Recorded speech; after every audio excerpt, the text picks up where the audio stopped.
Здравствуйте, я нахожусь рядом с летней диорамой в зале природы. В диораме представлен летний заболоченный широколиственный лес. И здесь, среди экспонатов обитателей этого леса, можно увидеть таксидермическую скульптуру черного аиста, редкого для Мордовии вида. Черный аист – довольно-таки крупная птица.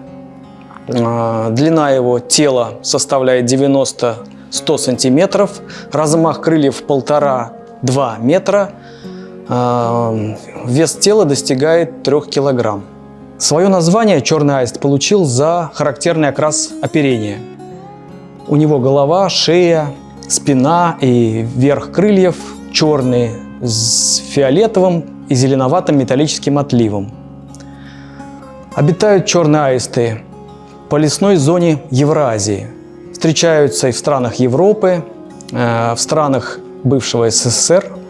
В России обитает от западных границ до Дальнего Востока, в том числе и на острове Сахалин. Есть еще отдельная популяция на юге, в лесах Ставрополья, Дагестана и Чечни. В Мордовии черный аист – редкий пролетный вид, отмечался в некоторых районах Мордовии, таком как Забуполянский, Печалковский, Тенгушевский. До 1978 года было известно одно жилое гнездо, которое находилось в Мордовском заповеднике. Сейчас гнездование возможно, но гнезд не найдено. Черный аист включен в Красную книгу Российской Федерации и Красную книгу Республики Мордовия с категории 1 – исчезающий вид. Такая редкость птицы объясняется его биологией и поведением. Черный аист – очень осторожная птица, ведет скрытный образ жизни. Местами обитания выбирает самые удаленные участки леса рядом с водоемами, лесными реками, озерами, болотами. Питается в основном рыбой. В рацион входят также змеи, ящерицы, лягушки, мелкие беспозвоночные, черви, моллюски, насекомые, а также небольшие млекопитающие птицы. Черный аист редко издает звуки, но иногда в полете можно услышать довольно-таки высокий крик. Он также стучит клювом, как и белый аист, но гораздо тише. Размножается он в апреле и в мае. Кладку делает в конце апреля. Для постройки гнезда выбирает самые высокие деревья на территории.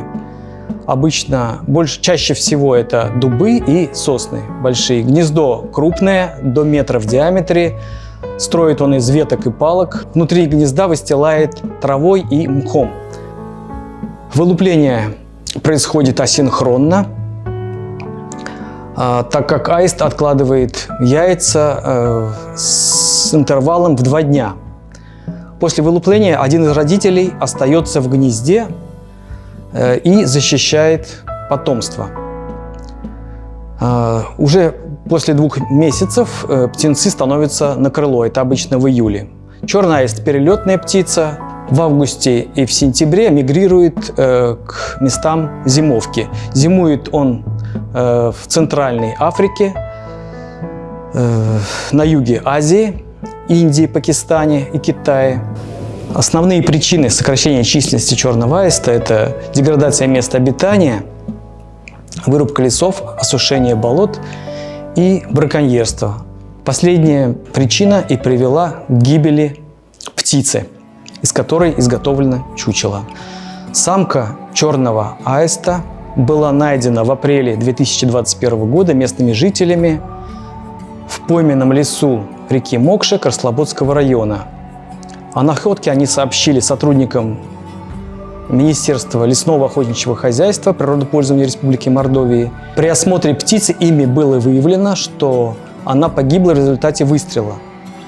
По факту гибели черного аиста был составлен акт, были вызваны сотрудники полиции и возбуждено уголовное дело. Затем птицу передали ветеринарную клинику для проведения вскрытия, взятия гистологического материала и выявления возможных заболеваний. После проведения всех манипуляций сотрудниками Министерства лесного охотничьего хозяйства и природопользования Республики Мордовия было принято решение о передаче птицы в музей для изготовления чучела. Тушка черного аиста была очень сильно повреждена и изрезана после манипуляций, которые были проведены с ним в ветеринарной клинике. И казалось невозможным изготовление таксидермической скульптуры. В результате кропотливой работы удалось восстановить целостность шкуры и перьевого покрова и изготовить чучело черного аиста. Собирать приходилось буквально по частичкам, из фрагментов, но в результате в музее у нас появился редкий и ценный экспонат черного аиста.